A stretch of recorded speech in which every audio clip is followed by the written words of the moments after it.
Merci beaucoup Mia Pedra pour cette invitation dans ton émission All Africa. Vous avez soulevé un problème qui gangrène aujourd'hui toute l'Afrique, qui est le problème de président africain.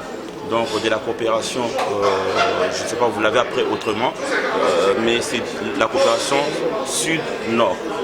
Entre ce que les présidents africains, il faut arriver au pouvoir, ce qu'ils doivent aux présidents occidentaux.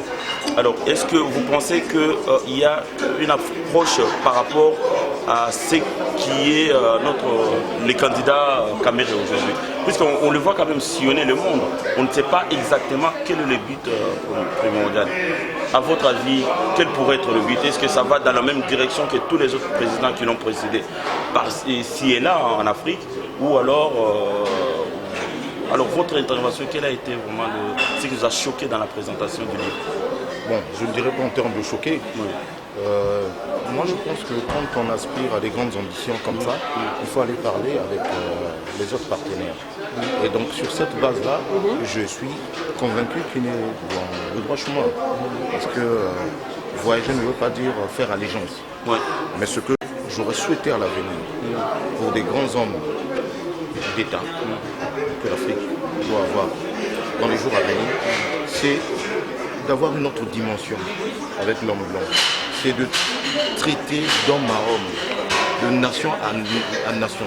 Or, de nos jours, quand on voit les présidents comme le nôtre, Denis Sassou Nguesso, c'est presque un sous-préfet vis-à-vis de la France. Oui, il court derrière le ministre des Affaires étrangères, derrière les audiences. Ça, c'est une honte.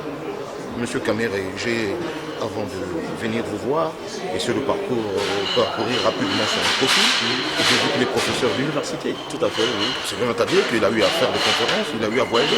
Donc, c'est pas parce qu'aujourd'hui il est candidat qu'il voyage. Donc, ne faisons pas d'amalgame. Mais moi, tout ce que je souhaite, c'est qu'il puisse porter la souffrance du peuple du Congo-Kinshasa.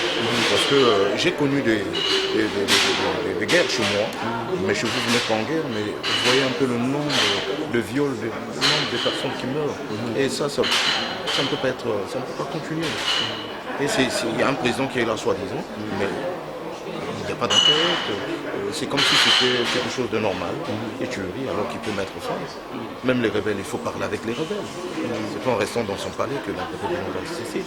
Aujourd'hui, le Congo-Kinshasa, au-delà du fait que l'économie doit, aujourd'hui, il faut qu'il y ait une certaine transparence parce que le Congo-Kinshasa, c'est le pays le plus riche en termes de sous-sol. Curieusement, c'est le pays qui a plus de pauvreté, parmi les pays les plus pauvres. Alors, que pensez-vous du candidat Kamere? Bon, en toute honnêteté, je suis en train de le découvrir. Donc j'aurai des échanges avec lui. D'ailleurs, on est déjà amis sur Facebook. Je vais échanger avec lui, je vais chercher à aller le voir même à Kinshasa, s'il me garantit des mesures de sécurité, parce que je peux chasser dans mon pays. Je poursuis jusqu'ici, il faut dire la vérité. J'ai eu une intoxication alimentaire il n'y a pas très longtemps, j'ai été me soigner moi-même. Donc aujourd'hui, je ne peux pas prendre le risque de venir à Kinshasa, sachant qu'avec Kabila... Pourriez-vous rappeler à nos téléspectateurs qui vous êtes exactement? Je suis le président du Conseil national de transition. C'est une organisation politique qui a pour but de chasser Sassou du pouvoir. Carrément chasser du pouvoir. De le chasser, parce qu'on a épuisé tous les discours politiques. On a épuisé toutes nos énergies pour lui dire qu'on ne voulait plus de lui. Mais il s'entête.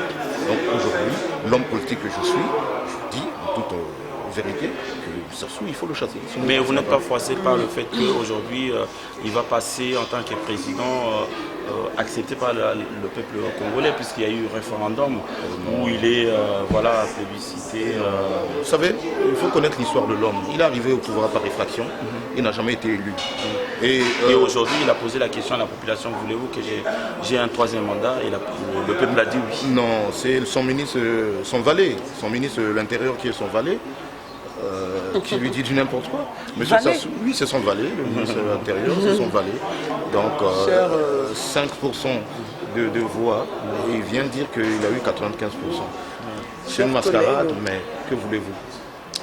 Alors, chers téléspectateurs, nous rappelons ici que Monsieur Karanda est parmi les opposants les plus coriaces de la République du Congo, je veux dire bien sûr Congo-Brazzaville. Mais je ne sais pas comprendre pourquoi M. Karanda se permettrait de parler de mots Sassou Nguesso. Vous avez dit, c'était quoi? Sous-préfet de la France. Qu'est-ce que vous entendez dire par là?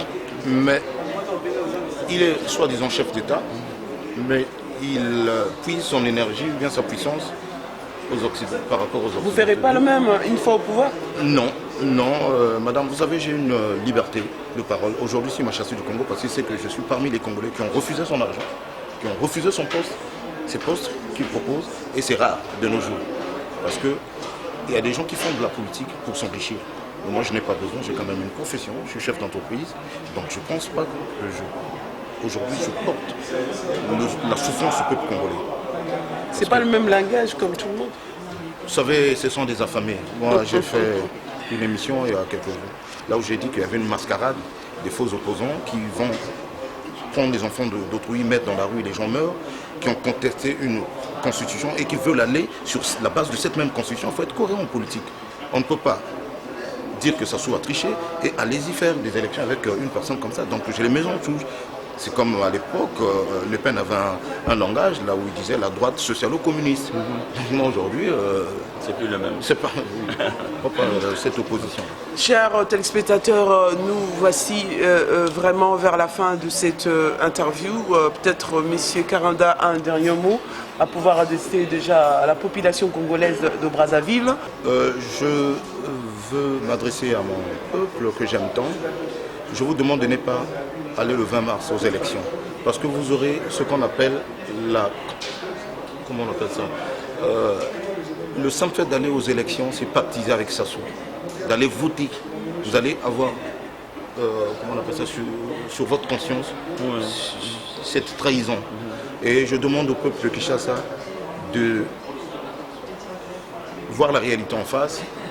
Parce que M. Kabila, je le dis à haute voix, est intelligible, c'est un imposteur.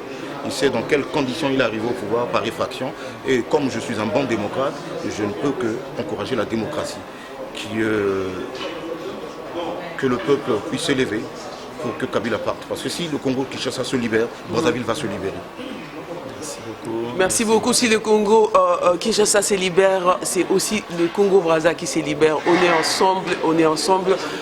À très bientôt, c'est bientôt sur, c'est bien sûr sur Hérotech. Merci. Je vous en prie, madame. Merci beaucoup. Merci.